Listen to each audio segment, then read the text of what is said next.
আসসালামু আলাইকুম, welcome to my channel yummy food fusion. আমি আজকে আপনাদেরকে দারুণ মজার ভ্যানিলা পাউন্ড কেক বা টি টাইম কেক তৈরি করে দেখাবো। চলুন দেখে নেওয়া যাক কীভাবে খুব সহজেই দারুণ মজার এই পাউন্ড কেক তৈরি করতে হয়। প্রথমেই সব শুকনো উপকরণ একসাথে করে নেব, এই জন্য একটা ছাঁকনি নিয়েছি।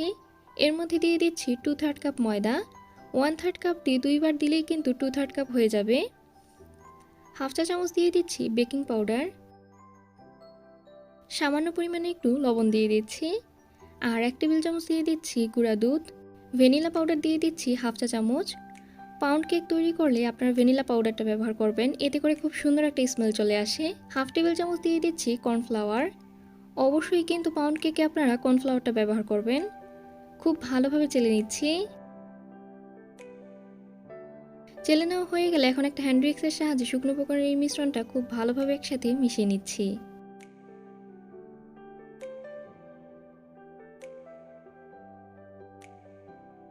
এখন একটা পাত্রে রুমের স্বাভাবিক তাপমাত্রায় থাকায় 100 গ্রাম বাটার নিয়ে নিচ্ছে।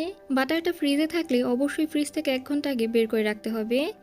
এখন মিডিয়াম স্পিডে 2 মিনিটের জন্য খুব ভালোভাবে একটু বিট করে নিচ্ছি।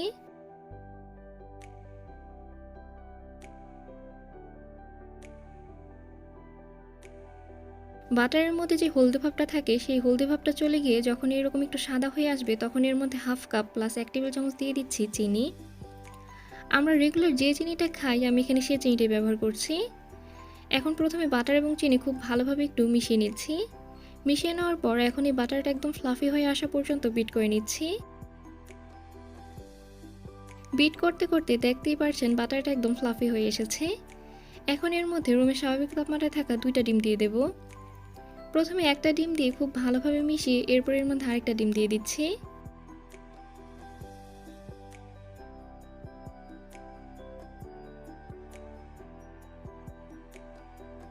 আর এই পর্যায়ে আমরা বিট করে নেব যতক্ষণ না পর্যন্ত চিনিটা খুব ভালোভাবে গলে যায়।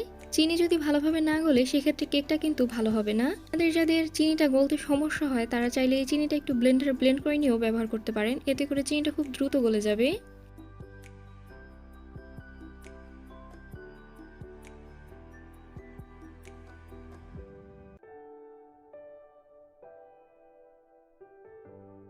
চিনিটা খুব ভালোভাবে গলে গেছে। এখন এর মধ্যে আমাদের আগে থেকে রেডি করে নেওয়া শুকনো উপকরণের মিশ্রণটা দিয়ে দিচ্ছি। আর আমি এই পর্যায়ে আবার এর মধ্যে চেলে দিয়ে দিচ্ছি। এইভাবে 2বার চেলে নেওয়ার ফলে কেকটা কিন্তু খুব ভালো হবে।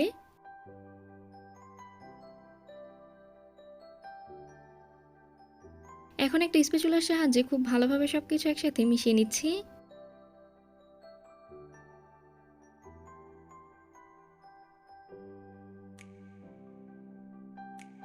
আমি এখানে 7 ইঞ্চি সাইজের একটা পাউন্ড কেকের মোল্ড নিয়েছি। আর মোল্ডটাতে আগে থেকে তেল ব্রাশ করে বেকিং পেপার বিছিয়ে দিয়েছি।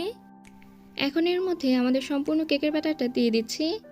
180 ডিগ্রিতে ওভেনটাকে 15 মিনিটের জন্য প্রিহিট করে নিয়েছি। এখন 180 ডিগ্রিতে 40 মিনিটের জন্য বেক করে নেব। আপনাদের ওভেনটা যদি নতুন হয়ে থাকে সেক্ষেত্রে 160 ডিগ্রিতে বেক করে নেবেন। চাইলে আপনারা চুলায়ও কিন্তু একই রকমভাবে পাউন্ড কেকটা তৈরি করে নিতে পারেন। চুলায় কীভাবে পাউন্ড কেকটা তৈরি করতে হয় তার রেসিপি লিঙ্কটা আমি নিচের ডেসক্রিপশন বক্সে দিয়ে দেবো। পুরোপুরি ঠান্ডা হওয়ার পর আমি আপনাদেরকে দেখিয়ে দিচ্ছি এই কেকটা কতটা সফট হয়েছে। আর এই ভ্যানিলা পাউন্ড কেক খেতে কিন্তু আলহামদুলিল্লাহ অনেক বেশি মজার। বাসায় অবশ্যই একবার এইভাবে কেকটা তৈরি করবেন, ইনশাল্লাহ আপনাদের বাসার সবাই অনেক পছন্দ করবে। আমার আজকের এই সহজ ভ্যানিলা পাউন্ড কেকের রেসিপি আপনাদের কাছে কেমন লেগেছে অবশ্যই আমাকে কমেন্ট করে জানাবেন। আর ভালো লেগে থাকলে প্লিজ আমার চ্যানেলটা সাবস্ক্রাইব করবেন। আর যারা সাবস্ক্রাইব করেছেন তাদেরকে অসংখ্য ধন্যবাদ। সবাই অনেক বেশি ভালো থাকবেন, সবাই সবার জন্য দোয়া করবেন। আল্লাহ হাফিজ।